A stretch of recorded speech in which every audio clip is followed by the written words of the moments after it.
What's up guys, Paladin here, and today I've got a deck profile on my Steam Maiden Gear Chronicle deck for Premium.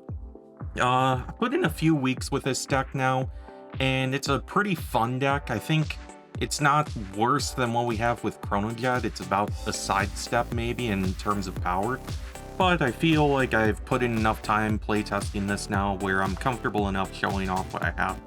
So let's get started. Got the V starter. This is just for that draw to make your deck slightly more consistent with the rides and getting that quick shield going second. Then I have 4 premium crits. I just didn't want to swap over from my main Gear Chronicle deck to fill this up, but this should be 4 of the Pitch to Stride crit rather than the Move to Soul 10k. But with this deck, if you wanted to play this one, you can, because you don't really have to stride in order to pull off some of your combos in this deck. And then I also run 3 of the old countercharging crit. So this one, you do get the minus shield and the 5k trigger effect. But with this deck, you do counterblast a lot, and you do want to have your counterblast available for some of the finishing turns later in the game. And if you're playing the deck correctly, then there are a lot of times where your triggers just aren't going to matter because you can output that many attacks to get through. Then for Perfect Guard draws, I was testing 12 crit with this deck, but this deck is very reliant on getting its pieces, so I felt like I had to go back and run the 4 Perfect Guard draws, and it has been working out better than the 12 crit. But for me, I run 4 draw PG. Then for heals, I don't have the heal guardians in this deck, but if I did, I would put the 4 in. I just, once again, don't feel like swapping them over. But in this deck, just because it's a Steam Maiden, there are some effects where the name kind of applies when you're trying to pull off other effects with the new cards.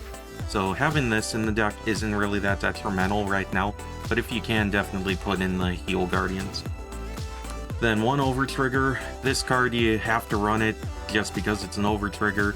It's really good and it can help steal games at the end, or if you reveal it early on in a drive check, you're just making your Vanguard threatening for the rest of the game with 10k and a crit. So then for grade 1s, we got Illure here. Grade 1, Soul Blast 1, and you bind a grade 2 or less card from your hand and draw a card. And then if you bound a trigger unit for that skill, you get to draw another card. So it kind of helps filter your hand out. If you hit too many triggers by mulligan, then you can draw 2 cards and kind of dig for your pieces faster that way. But yeah, it's a once per turn skill, and it's really good for deck digging. And then he's also got a rearguard skill. At the end of the battle, he attacks. If you have a Steam Maiden Vanguard, then you can counterblast 1, bind Illure here, choose a grade 2 in your bind zone, and call it to rearguard circle. So you don't really need her for like all your plays, but as a combo extender for your attacks, it does help to play her down if you have the counterblast available. So run 4 of her. Then for Steam Breath Dragon, you really want your main grade 3 of the deck to be on your Vanguard circle. The other ones won't do anything, so try and make it as consistent as possible. Play this down, check top 5 for a grade 3, add 1 to hand, and then discard a card. And then for his plus 5,000 power, all you need to do is discard a card in any way. So if you use his skill and you discard, he gets the power. If you stride, he discards the power. If you have another effect that discards a card, he gets the power. So really good. In this deck, I would recommend 4. You can try running the Lost Gear Dog and searching that way, but that requires a card in hand, and I prefer searching off the top 5 with him, especially when you can run multiple. Then I got 4 Chronotooth Tigger. Really only play this to, once again, up the consistency of the deck, and that's about it. On Vanguard Circle, the beginning of your ride phase, you draw an additional card per turn. So you draw 2 cards instead of 1, so really good for that. Its secondary skill, Counterblast, draw a card and call it to Rearguard Circle as the rest when it's discarded. I don't really use that too much unless I'm very desperate and need to guard my opponent's attacks and need more cards to do that. But it doesn't come up too often. You don't have to use that skill ever. But the first skill makes it good enough where I can justify running it as a 4 of. And for the last grade 1, I run one Hagald. He's just there kind of as a tech choice. Do need the counterblast for later in the game. There are some cards where they do eat a counterblast on the Vanguard circle. So if you're a grade 4, you can use his skill to countercharge. And then he helps put some pieces back. Let's say you got Grog for next turn that you want to set up for. You can put an Alul and him on the bottom of the deck to guarantee that they'll be there. So you run him as a 1 of. So for grade 2s, run 4 Steam Maiden Eluru. This is one of the big cards of the deck. You do want to see this as soon as possible, either in your drop zone or bind zone just to set it up. Her skill, when she's placed on rearguard circle from bind zone, you can bind the card in your drop zone and she will get power plus 3,000 times the sum of the grade of the card you bound. So you bind a grade 3, she gets 9,000 power, a grade 2 6,000, and so on. And then her second skill, at the end of the battle that she attacked, you can counterblast 1 if you have a Steam Maiden Vanguard, bind her, and then you will call a grade 3 from the bind zone. So, really good. Gets you your multi-attacks in this deck, and you gotta run it as a 4 of. Then I have 4 Steam Mechanic Nabu. This is just a generically good card in Chronicle at this point. When it attacks, you bind a card in your drop zone, and then your opponent has to or can't guard with grade 1 or greater cards from hand for that battle. Then you move this card to the soul, and you draw a card. So it helps set up when you need to get those cards in the bind zone, and it draws you a card. So really helps up the consistency just slightly for the deck too. Then for the last grade 2 slot, this is kind of flex spot. You can run what you like here. I run 3 Lost Break Dragon here. This is probably the worst card of the deck, but I do play it for a couple reasons. The big one being he doesn't take a counterblast for his skill. And when you place him from hand, you can bind a card from your hand and then draw a card. That's a Vanguard and Rearguard skill. So it helps to set up if you have those pieces in hand and you have to get them into the bind zone immediately. He helps for that, and then he draws a card, which, once again, consistency is the biggest thing about this deck. So I do want to make it as consistent as possible, and I feel like he fills the role pretty well. And then his other skill on Rearguard, if you have a card in the bind zone face up, you give him 3,000 power during your turn. So he can go up to 13k and kind of swing on his own on the side that doesn't have a force marker. And yeah, not the best card of the deck. I would say he's the worst card, but for this deck, he does actually put in some work. Then I got 4 Steam Maiden Alul. This is the main ride target of the deck, and the reason you're playing the deck. Once per turn, you can bind a card from your drop zone, choose a Steam Maiden in the bind zone, and call it. Another skill is Vanguard Circle once per turn. At the end of the battle that your rearguard with Steam Maiden attack, you may bind that card, and then call a card from your drop zone that is a grade higher than the card you bound. And then if you call a grade 1 with this skill, you can countercharge 1. The second half of that skill doesn't come up with a countercharge too often, but you use it for the multi-attack skill. And with cards like Grog, you can ride down and still use this skill even during a stride turn. And then Vanguard Circle, Rearguard Circle. During your turn, this unit gets power plus 1,000 for each face-up card in the bind zone. And then if it's on Rearguard Circle, it gets plus 3,000 for every card in the bind zone instead of 1,000. So really good. If you go into your multi-attacks and you end on this on Rearguard Circle, really good attacker. Then 3 Steam Maiden Emmy. This is the card that allows you to go into big attack turns if you're sitting on a Lul as your Vanguard. Its GB1 skill isn't the important part. That is when it attacks, it gets plus 4,000 if attacked your opponent's Vanguard. So it can swing at force numbers if if you already strode or G-guarded. So pretty good, but like I said, not necessary for the combo. Use it for its second skill. When it's placed on rear guard, you can decrease her grade by 2. So you can go and place that grade 2 Steam Maiden down from earlier, attack with it, counterblast, call this out. This will go down into a grade 1, and then when it attacks, at the end of that battle, you use the Lul skill to bind her, call the grade 2 back, and you can do that again. Swing with a grade 2, bind it, and then call a grade 3 back out. So that final grade 3 being this or a Lul, and yeah, it just is a really good card and extends out the combos by 2 more attacks. So. And the final grade 3, I play 2 Colossus. This card's kind of nuts in this deck.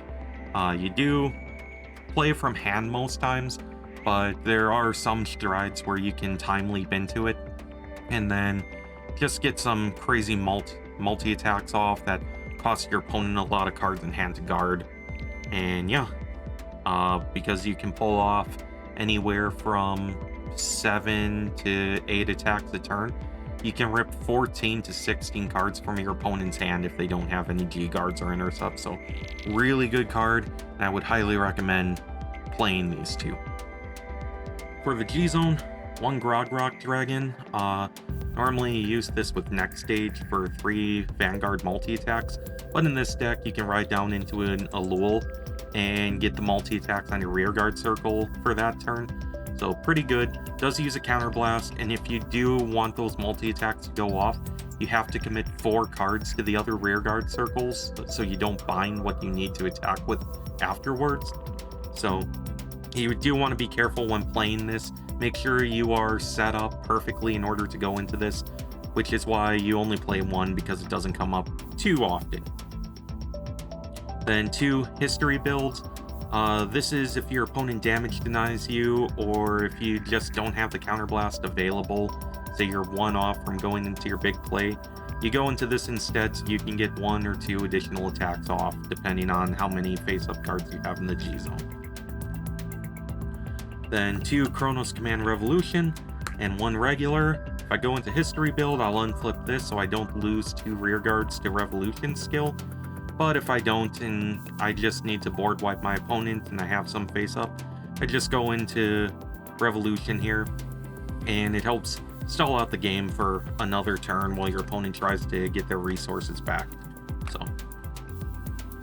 then 1 Alter Dragon. His alternate stride cost is Counterblast 1, find a Zodiac Time Beast or a Gear Colossus in your hand, and you get to stride him. So kind of hurts to counterblast, but his second skill, you unflip a unit in the G-Zone, look at top 5 cards of your deck, bind 2 of those cards, and then he'll get 2,000 power for every card in your bind zone. And then if you have 5 or more in the bind zone, you can countercharge 1. So that alternate stride cost with a counterblast can become free if you have the 5 face up. So it's not really a big deal. But whenever I go into this to try and get those pieces from deck, I always unflip Wainlon. I never stride Wainlon. It's only here because it's a ZTB. And these 2 together, if you use them and you get some G-guards off, you go into Chronovisor Heritage. And this is one of my favorite units in the game. Glad I get to play it. If you don't know what it does, you can end your turn, move 4 face-up Zodiac Time Beast in your G-Zone back into the face-down position, and then you gain an additional turn. However, you have to skip your ride phase, and then at the beginning of your main phase, you stride this guy. So, if you attack your opponent with this, and they hit a trigger, what would normally end your turn, you use its skill and gain an additional turn, and then they lose all trigger effects. And on top of that, with the amount of multi-attacks you can get off in this deck, 2 turns of additional attacks is just going to be very threatening and will almost outright kill your opponent every time when used correctly. So would recommend running this. For G-Guards, we got 1 Pandora Chimera to snipe the back row when your opponent has 1, and if not, you just kind of ignore this guy. 1 Rafana, 25k shield when you can use its skill, and gets your Zodiac Time Beast on the board so you can bind it to have a counter charge. So, solid card. Got 1 Aluru. She's here to put your pieces back whenever you want to set up for the Grog Rock turn. If you're all set up and you can afford the Counter Blast and you have enough cards on the field, you go into her and you can put a Lul and a Trigger back, and yeah, you'll get 5,000 shield for doing that, and yeah, solid G-Guard. 2 Bearlock. This is a really good G-Guard for the deck. Lets you bind cards whose sums are grade 3 or greater from your side of the field, and then you can guard by doing that instead of discarding a heal trigger from hand. And then for each card bound, you get 5,000 shield. But the reason it's so good in here is after you do some of your multi-attack shenanigans, you can play this down and just bind that grade 3 that was going to sit on the board or go to the drop zone, and it sets up for the following turn. So if you just sit on a Lul, you can bind a card in the drop zone, call a Steam Maiden, and yeah, then you're all set up with that grade 3 again to call it out and do your big play with that in the grade 2. And then the final G-Guard is 2 of the ZTB G-Guard here. It's Soul Blast 1. If you have 1 face up in the bind zone, it gets 5,000 shield. And if you have 5 or more face up in the G zone, it gets plus 15,000 shield. So if you have 5 face up, you do get both skills. So it is a plus 20,000 shield. And it's very, very manageable to do that in this deck. You will see 5 face up quite often.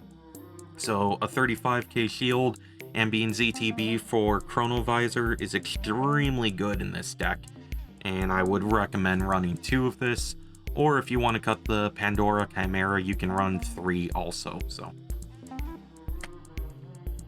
So that's going to be it for the deck profile, guys. Some final words about this deck. It's really fun, and I do think it's just as powerful as Chronojet can be.